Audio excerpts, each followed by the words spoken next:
നമസ്കാരം പ്രശാന്ത് സർ. നമസ്കാരം.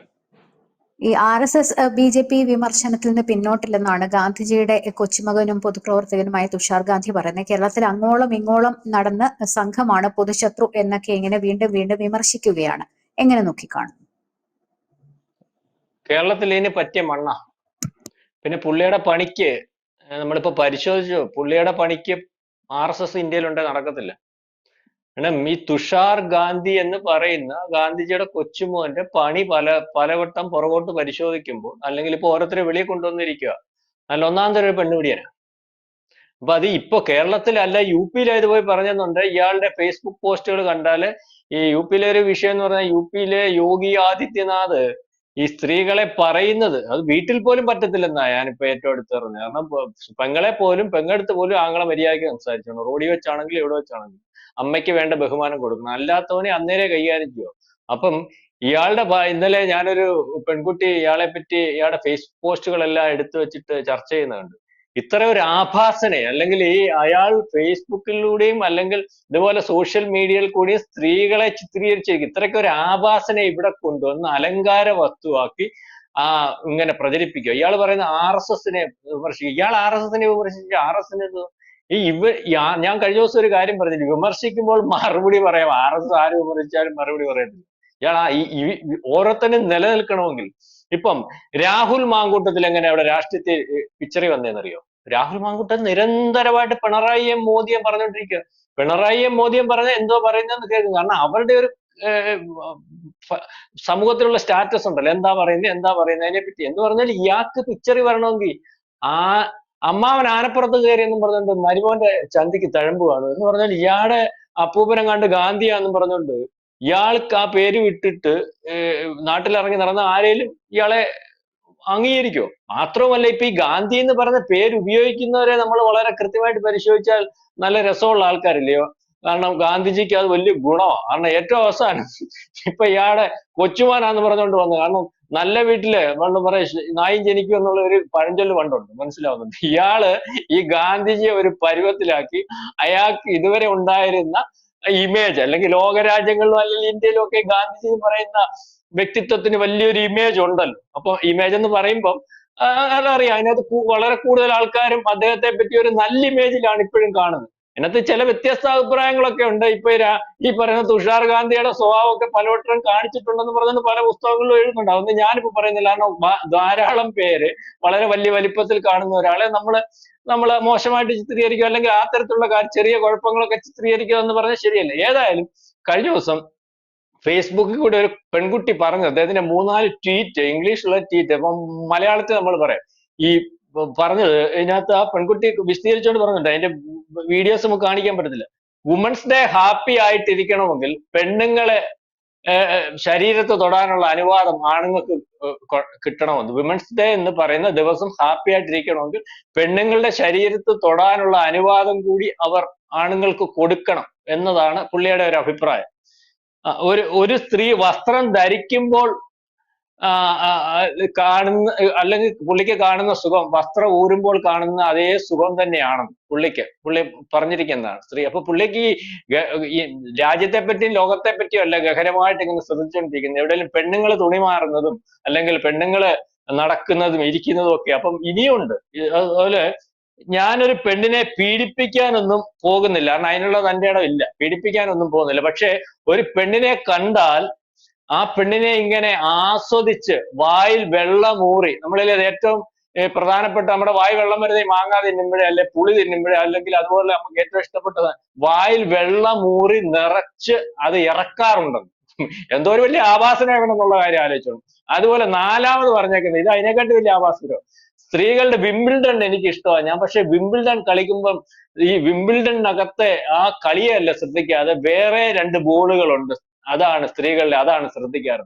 ഇത്തരത്തിലുള്ള ഒരു ആവാസനയാണ് ഇവിടെ കൊണ്ടുവന്ന് അവതരിപ്പിച്ച് ഇവനാണ് ഇവിടെ നടന്ന് RSS ശരിയോ തെറ്റ്, ഇവനെന്ത് അധികാരം അത് പറയാം? ഇത്രയും വലിയൊരു സ്ത്രീ വിരുദ്ധൻ, ഈ ആവാസൻ.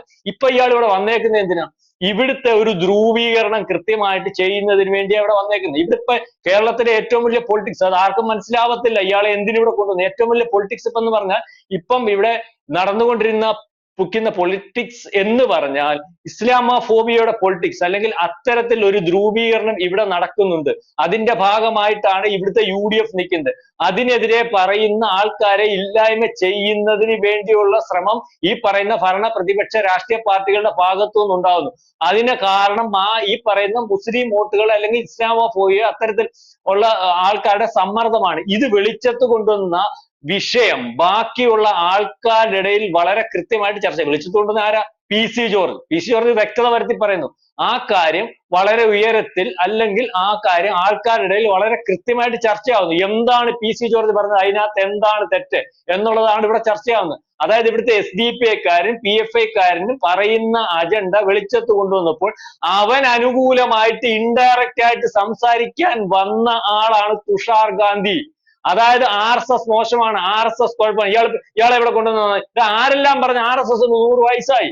RSS കുഴപ്പമാണോ കുഴപ്പമില്ലയോ എന്നുള്ള കാര്യം 64 രാജ്യങ്ങളുണ്ട്. അവർ കുഴപ്പമാണെങ്കിൽ ഇവരെ നിരോധിക്കേ. ഇവിടെ കുഴപ്പമുള്ളവനെ എല്ലാം നിരോധിച്ചുകൊണ്ടിരിക്കില്ലേ? PFIക്കാരൻ കുഴപ്പമാ, അതിനെ നിരോധിച്ചില്ലേ?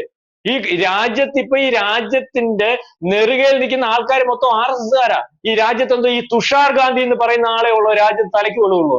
വേറെ ആർക്കും ബോധമൊന്നുമില്ലേ, അല്ലെങ്കിൽ അറിയത്തില്ലയോ? ഇത്രയും കുഴപ്പമുള്ള ഒരു സാധനം 6 or 7 പേര് വന്ന്, നമ്മള് ഇതിന്റെ വ്യക്തമായിട്ട് പറയാം, 6 or 7 പേര് ഇരുന്ന് 4 പേരാന്ന് 7 പേരാന്ന് അവരുണ്ടാക്കിയ സംഘടന. ഇപ്പൊ ഇതിന്റെ എണ്ണം എത്രയാണെന്ന് അറിയാം. മാത്രമല്ല, ഞാൻ മനസ്സിലാക്കുന്നത് അല്ലെങ്കിൽ ഞാൻ കേട്ടിട്ടുള്ളതെന്ന് പറഞ്ഞാൽ ഇതിന് രജിസ്ട്രേഷൻ പോലും ഇല്ല, ഇതിന് അംഗത്വം പോലും ഇല്ല. ഇത്തരത്തിലൊരു സംഘടനയെ കൊണ്ടുപോകാൻ കഴിയുക എന്ന് പറയുന്നത് എന്തോ വലിയൊരു സംഘടനയാണ്. അതിന്റെ ആശയം എല്ലാം ത്യജിച്ചിട്ട് അതിനകത്ത് വരുന്നു. അവർക്കൊന്നും വേണ്ട. ആ രീതിയിൽ പോകുന്ന ഒരു RSS എവിടെ ഫാസിസ്റ്റ് എന്ന് ഇയാൾ ഈ ഫാസിസ്റ്റ് എന്ന് ഉദ്ദേശിക്കുന്ന അർത്ഥം എന്തുവാ? ഇവിടെ പെണ്ണുങ്ങൾക്ക് മാന്യമായ വസ്ത്രം ധരിക്കാനും പെണ്ണുങ്ങൾക്ക് ഈ രാജ്യത്ത് ഏറ്റവും വലിയ വലിപ്പത്തിൽ അവർക്ക് അംഗീകാരം കൊടുക്കണമെന്ന് നരേന്ദ്രമോദി പറയുന്നു. സ്ത്രീകളെ ഏറ്റവും വലിയ പരിഗണനയിലും അവരുടെ ക്ഷേമത്തിന് വേണ്ടി ഈ രാജ്യത്തിന്റെ സമ്പത്ത് ആദ്യം നീക്കിവെക്കുന്ന ഇത് ശരിയാണെന്ന് പറയുന്ന നരേന്ദ്രമോദി പറയുന്നു. RSS എന്ന് പറയുന്നത് ഈ ദേവിക്കും ശക്തിക്കും ഏറ്റവും കൂടുതൽ പ്രാധാന്യം കൊടുക്കുന്നു, ഇന്ത്യക്ക് ഏറ്റവും കൂടുതൽ കരുതൽ കൊടുക്കും, ദേശീയതയ്ക്ക് കരുതൽ കൊടുക്കുന്നതിനകത്താണ് ഫാസിസം ഉള്ളത്. മാത്രമല്ല, ഇവര് പറയുന്നില്ല ബ്രാഹ്മണ ഫാസിസമാണ് RSSനകത്ത്, അല്ലെങ്കിൽ വേറെ ഏതാണ്ട് ഒരു പുസ്തകത്തിന്റെ പേരും പറഞ്ഞുകൊണ്ട് വരുന്നുണ്ടല്ലോ. ഈ പറയുന്ന ഇപ്പൊ ഇന്ത്യയിൽ അധികാരത്തിലിരിക്കുന്ന ഓരോ ആൾക്കാരെ നമ്മൾ പരിശോധിക്കുമ്പോൾ അവർക്ക് അധികാരം കിട്ടിയപ്പോഴല്ലേ ഈ പറയുന്ന മുസ്ലിമിനും OBCക്കും ദളിതനും പിന്നോക്കക്കാരനും അല്ലെങ്കിൽ ആദിവാസിക്കും ഒക്കെ അധികാര സ്ഥാനങ്ങളിൽ ഇരിക്കാൻ സാധിക്കുന്നു. ഇപ്പം ഏത് പാർട്ടിക്കകത്തുണ്ട് അല്ലെങ്കിൽ ഈ രീതിയിൽ കാര്യങ്ങൾ കൈകാര്യം ചെയ്യുന്നത്? എല്ലാവരും പറയുമല്ലോ OBCക്കാരൻ വരണം, ഇവിടുത്തെ സാധാരണക്കാരൻ വരണം, ഇവിടുത്തെ വലിയവൻ വരണം, അല്ലെങ്കിൽ ഇല്ലായ്മക്കാരൻ വരണമെന്ന്. എത്ര സംസ്ഥാനത്തെ BJPയുടെ മുഖ്യമന്ത്രിമാർ OBCക്കാരാണെന്നറിയോ? എത്ര ഗവർണർമാര് ഈ പറയുന്ന പോലെ ദളിതന്മാരും ആദിവാസികളും ആണെന്നറിയോ? ഇന്ത്യയുടെ ഈ പറഞ്ഞ അബ്ദുൽ കലാമിനെ ഉൾപ്പെടെ വാജ്പേയി ഇരുന്നപ്പോ ഇവിടുത്തെ രാഷ്ട്രപതിയാക്കിയത് ആരാ? അല്ലെങ്കിൽ അതിനുശേഷം വന്ന രാഷ്ട്രപതി അറിയാമല്ലോ, കോവിന്ദ് അതിദളിതനാ. കാരണം UP ഈ ദളിതന്മാരുടെ വീട്ടിൽ പോലും ഈ ജാതിയെ കയറ്റില്ല. ഞാൻ പറഞ്ഞ UP ഏറ്റവും കൂടുതൽ ജാതി സംവിധാനമാണ്. ഇപ്പൊ ഇരിക്കുന്ന ഈ സ്ത്രീ ആദിവാസി വിഭാഗത്തിൽ നിന്നല്ലേ? ഇതിനൊക്കെ ആരാ? ഈ മതേതര ജനാധിപത്യ സംവിധാനവും ഗാന്ധിജിയുടെ പേര് വിട്ട് അതും എടുത്ത് തലയെ വെച്ചുകൊണ്ട് നടക്കുന്ന ആൾക്കാർക്കൊന്നും തോന്നിയില്ലല്ലോ.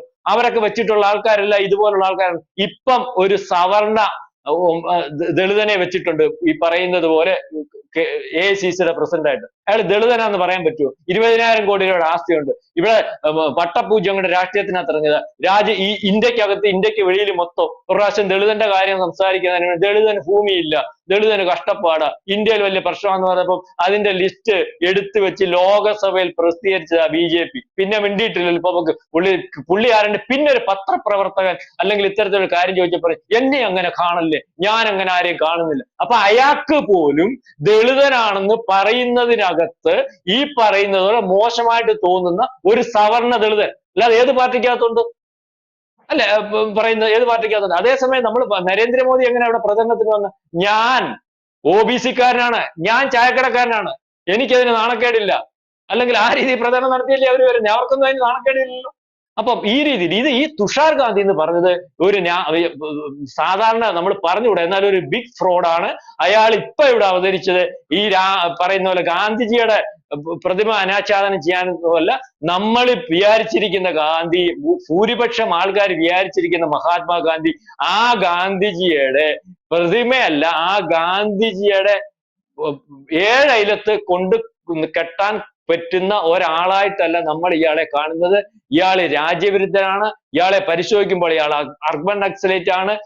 ഇയാളെ പരിശോധിക്കുമ്പോൾ ഇയാള് സ്ത്രീലമ്പടനാണ്, ഇയാള് പരിമം കിട്ടിയ സ്ത്രീയെ പിടിക്കും, ഇയാളെയൊക്കെ ഇയാളെ ഈ ഫേസ്ബുക്ക് പോസ്റ്റ് വായിച്ചപ്പോൾ ഞാൻ മനസ്സിലാക്കുന്നത് ഇവന്റെയൊക്കെ കൂടെ വല്ല പരിപാടിക്കും പെണ്ണുങ്ങൾ വല്ലതും പോയി ഇവനെ ഏൽപ്പിച്ചിട്ട് പെണ്ണുങ്ങളെ ഏൽപ്പിച്ചിട്ട് അങ്ങോട്ടും ഇങ്ങോട്ടും പോയാൽ നടക്കാൻ പോകുന്ന സംഭവം എന്ന് പറയും. ബസ്സേ കയറി സ്ത്രീകളെ ഉപദ്രവിക്കുന്ന നീനെക്കാട്ടി മാന്യത ഉണ്ടല്ലോ. അവൻ ആരും അറിയാതെ ചെയ്യണമെന്ന് വിചാരിക്കുന്നു.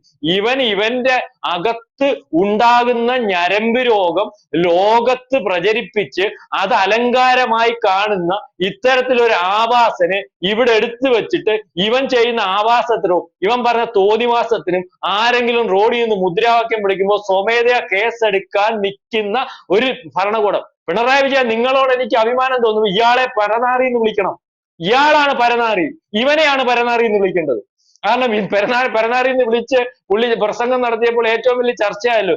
ഈ പറയുന്ന തുഷാർ ഗാന്ധി എന്ന് പറയുന്ന ആളിനെയാണ് പിണറായി വിജയൻ അന്ന് പറഞ്ഞ പരനാറി എന്ന് പറയുന്ന വേർഡിന് ഏറ്റവും അർഹൻ. കാരണം ഇത്തരത്തിൽ വേറെ എല്ലാം പോട്ടെ, RSSനെ അയാൾ പറഞ്ഞോട്ടെ, അല്ലെങ്കിൽ ഇതിനെയൊക്കെ പറഞ്ഞോട്ട് സ്ത്രീത്വത്തെ അവമാനിക്കുന്ന രീതി, സ്ത്രീയെ ഏത് രീതിയിൽ അയാൾ കാണുന്നത്? ഈ പറയുന്ന ഉപഭോഗ വസ്തുവായിട്ട് അല്ലെങ്കിൽ താല്പര്യത്തിന് വേണ്ടിയുള്ള വസ്തുവായിട്ട് ഒരു ബഹുമാനവും കൊടുക്കാത്ത ഒരു വ്യക്തിത്വം ഇതേ രീതിയിൽ സ്ത്രീകളെ കൺസിഡർ ചെയ്യുന്നത് നമ്മൾ കണ്ടിട്ടുള്ള ഈ പറയുന്ന ഭീകരവാദികളും തീവ്രവാദികളും അത്തരത്തിൽ കുഞ്ഞുങ്ങളെ ഉണ്ടാക്കുന്നതിന് വേണ്ടിയുള്ള കൃഷിതരമായിട്ടൊക്കെ ഉപയോഗിക്കുന്നതായിട്ട് നമ്മൾ കണ്ടിട്ടുണ്ട്. അപ്പൊ അതെ അപ്പൊ ആ രീതിയിലുള്ള ഒരാളല്ലേ ഇയാളെ ഇവിടെ കൊണ്ടുവന്നേക്കുന്ന. അടുത്ത പ്രാവശ്യം 2026 അധികാരത്തിൽ വരുന്നതിന് വേണ്ടി ഗാന്ധിജി പറയുന്നു RSS കുഴപ്പമാണെന്ന്, അല്ലെങ്കിൽ ഗാന്ധിജി പറയുന്നു ഇവിടെ ധ്രുവീകരണം ഉണ്ടെന്ന്, ഗാന്ധിജി പറയുന്നു ഇവിടെ പ്രശ്നമുണ്ടെന്ന്. അതുകൊണ്ട് ഞങ്ങൾ ഗാന്ധിജിയുടെ ഭാഗമാണ്, അദ്ദേഹത്തിന്റെ വ്യക്താവാണ്, അതുകൊണ്ടാണ് ഞങ്ങൾ ഈ പറയുന്നത് പോലെ ഇവിടുത്തെ മുസ്ലിം ലീഗുകാരൻ പറയുന്നതും അല്ലെങ്കിൽ SDPI പറയുന്നതും PFI പറയുന്നതും ഒക്കെ അതിന്റെ കൂടെ നിൽക്കുന്നതെന്ന് ഇവിടുത്തെ പ്രതിപക്ഷ നേതാവും ബാക്കിയുള്ളവരും ഒക്കെ പറയുന്നതായിട്ടും അല്ലെങ്കിൽ പറയിക്കുന്നതായിട്ടുമാണ് ഇപ്പൊ നമുക്ക് കാണുവാൻ സാധിക്കുന്നത്. ഇതൊരു കൃത്യമായ അജണ്ടയുടെ ഭാഗമാണ്. ഇയാള് ഗതികേട് കൊണ്ട് മഹാത്മാഗാന്ധിയുടെ കൊച്ചുമോനായതുകൊണ്ട് ഇയാൾ എന്തെങ്കിലും പറഞ്ഞാൽ ഇപ്പൊ ഇവിടെ മാധ്യമങ്ങൾ ഏറ്റെടുക്കും, ഇന്ത്യയിലെ മാധ്യമങ്ങൾ മൊത്തം ഏറ്റെടുക്കും, ദേശീയ മാധ്യമങ്ങൾ മൊത്തം ഏറ്റെടുക്കും.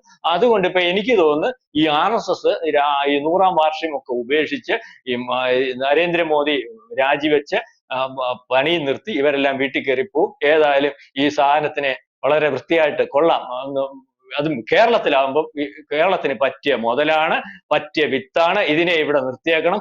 പറ്റുമെങ്കിൽ പ്രായമായി പോയെന്ന് പറഞ്ഞു തോന്നുന്നു, അല്ലെങ്കിൽ 1, 2, 3 ഇവിടെ കാണാൻ ഒരു കല്യാണം കഴിപ്പിച്ച് 3-4 കുഞ്ഞുങ്ങളെയും കൂടെ ഉണ്ടാക്കി അതിനെയും വളർത്തി ഇതുപോലെ എടുക്കാമെങ്കിൽ കേരളത്തിനൊരു അസറ്റ് ആയിട്ടിരിക്കും. ഈ വേറെ സ്റ്റേറ്റിൽ ഞാൻ ഈ പറഞ്ഞ പോലെ UPയിലും കാണാൻ ചെല്ലെങ്കിൽ ഈ സാധനത്തിന്റെ മുട്ടിന് താഴെ വെടിവെച്ച് അവിടെ ഇട്ടിട്ട് ഈ പറഞ്ഞതിനൊക്കെ സമാധാനം പറയിക്കുന്ന ഒരു മുഖ്യമന്ത്രിയൊക്കെയാണ് അവിടെ ഉള്ളത്. അതിനകത്ത് ഒരു കോംപ്രമൈസും ഇല്ല. അല്ല ഗാന്ധിജിയാന്ന് പറഞ്ഞാലും ഗാന്ധിജിയുടെ കൊച്ചുമോനാന്ന് പറഞ്ഞാലും ഒന്നും അവിടെ ഒരു കോംപ്രമൈസും കിട്ടത്തില്ല. അവിടെ അദ്ദേഹം പറയുന്നു അവിടെ ചില തത്വങ്ങളുണ്ട്. സ്ത്രീക്കെതിരെ പറഞ്ഞാൽ ഏത് ഗാന്ധിക്കായാലും ശിക്ഷയുണ്ട്, ഏത് വലിയ ആളാന്ന് പറഞ്ഞ് അവതരിച്ചാലും ശിക്ഷയുണ്ട്. അപ്പൊ ഈ രീതിയിലേക്കാണ് കാര്യങ്ങൾ. ഇദ്ദേഹം ഇവിടെ വന്നത് ഫൈസിയുടെ വക്കാലത്തുമായിട്ടാണ്. ഇദ്ദേഹം ഇവിടെ വന്നത് SDPIക്കാരന്റെ വക്കാലത്തുമാണ്. ഇദ്ദേഹം ഇവിടെ വന്നത് അടുത്ത 2026 അവരുടെ വക്കാലത്തിൽ കൂടി അധികാരത്തിൽ വരാനിരിക്കുന്ന UDFന് വേണ്ടിയാണ്. അത്തരത്തിലൊരു രാഷ്ട്രീയം ഇതിനകത്ത് ഒളിച്ചിരിപ്പുണ്ട്.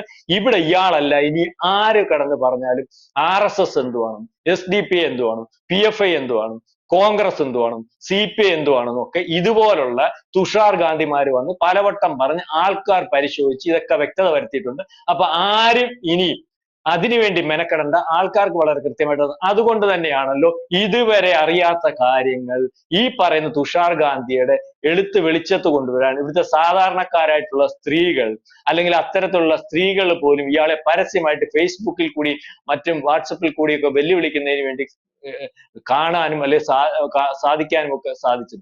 അതുകൊണ്ട് ആരും മറച്ചു പിടിച്ച് അജണ്ട പാസ്സാക്കി പോകാമെന്നുള്ള ധാരണയിൽ ഇന്ന് ഇന്ത്യയിലും അല്ലെങ്കിൽ ഈ കൊച്ചു കേരളത്തിൽ ഒന്നും വേണ്ട, കുറച്ചെങ്കിലും നടക്കുന്നിടം കേരളം മാത്രമേ ഉള്ളൂ. കേരളത്തിന് ഈ നാറുന്നതും മണക്കുന്നതും എന്താണെന്ന് തിരിച്ചറിയാൻ പറ്റാത്ത ഒരു അവസ്ഥയുണ്ട്. വലിയ വലിപ്പത്തിൽ നമ്മൾ ഭാവിക്കുന്നെങ്കിൽ നമ്മൾക്ക് ആ കുഴപ്പം കൃത്യമായിട്ടുണ്ട്.